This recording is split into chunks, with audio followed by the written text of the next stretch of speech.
You want more third dates? Do you want to get past the first date, get more dates with the guys that you want? In this video, I'm going to be addressing this issue that some of my clients have that you might be finding, which is you get a lot of first dates, but where are the third dates? What happened to them? Why aren't you getting invited out again? We're going to be talking about how to make sure you get past the first date into more dates in this video. My book's now available, so check it out. Make Him Yours, Beating the Odds of Modern Dating, now available in the physical copy and also in the audio copy. You can listen to me talk for a whole 8-hour car drive with the Audible copy.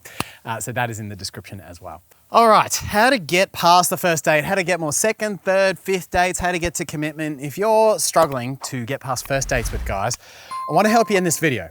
But before I do, I want to preface a couple of things here today. The tips I'm going to share in this video are not gender specific. They're tips for men, they're tips for women. They're to help you understand what stops first dates progressing to third dates. You don't have to do any of them, which actually leads me to the second point, which is even if you do a lot of these things right, often it still won't work with a specific guy. There's really two ways to use dating advice. Number one is to improve yourself to attract the right people, or number two is to try to use strategies to attract the wrong people. So sometimes you improve yourself, and if that person is wrong, you still won't attract them, and that's a good thing. So I want to preface this as well by saying you can do all this stuff I'm going to talk about really correctly, and in certain scenarios, heaps of scenarios in fact, the wrong person will still float away with you, from you rather. Here's what I'd say to you if you're a client and you're saying, hey, I keep getting first dates, but I'm not getting any more.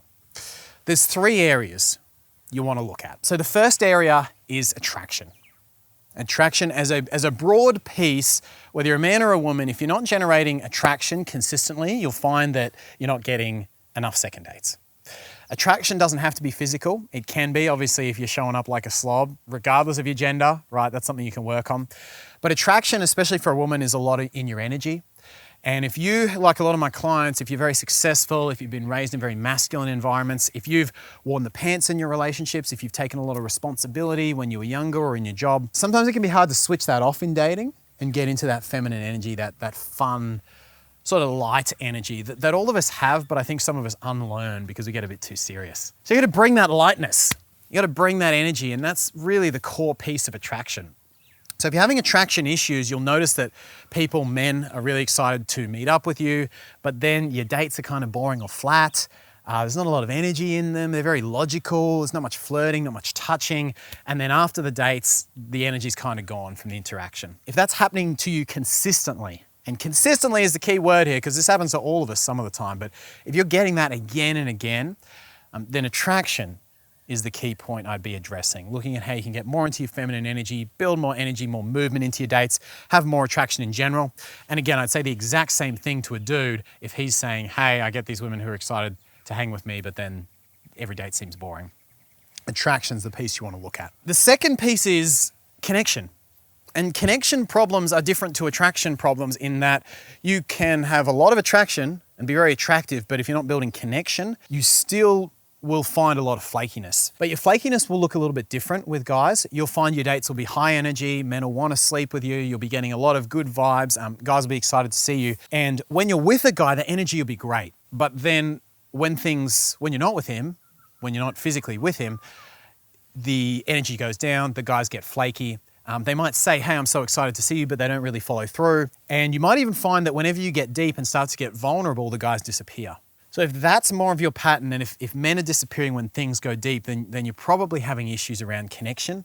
And that could either be the guys you're choosing to go on dates with.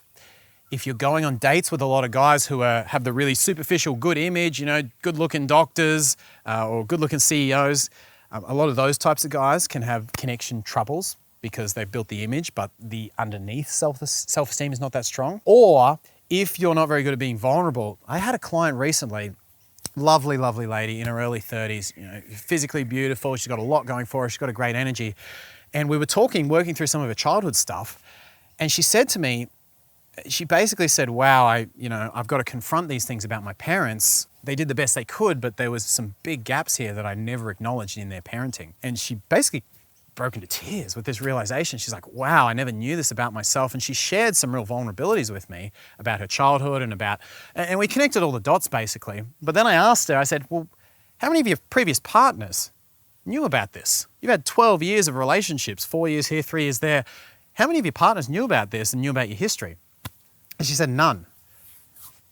None of them. And so I said to her, you've been more real with me about who you are in this one 60-minute session than you have been in 12 years of your relationships. You can imagine if her boyfriend of 4 years doesn't know that, then how surfacey is she going to be coming across on a date? She might be very attractive and guys might love the idea of her, and she probably likes the idea of the guys she's dating, but when it really gets deep, things disappear. So if you're having connection rather than attraction issues, you'll notice your dates are really high energy, guys want to see you, but then as soon as things go deep or seem to be getting deep, it disappears. If you were working on that with me as a client, I'm going to talk about this at the end of the video as well, but getting into sharing more vulnerabilities is really the key, and checking in for less superficial standards as well, so that the guys that you're choosing are not that sort of superficial type guy. The third piece, attraction, connection, the third piece you can look at, which can have a big effect, is respect. Signs that respect might not be working is basically you're not getting commitment. So it's not necessarily a